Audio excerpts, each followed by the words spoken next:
कर जगवलू हा भगिया गोरी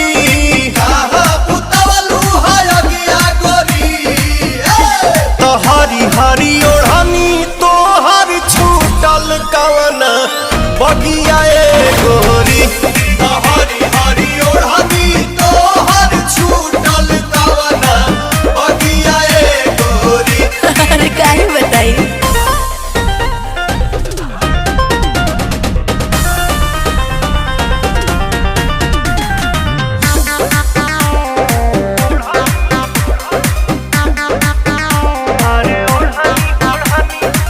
दिन रहे कवन न देखलू कैलू बगानी में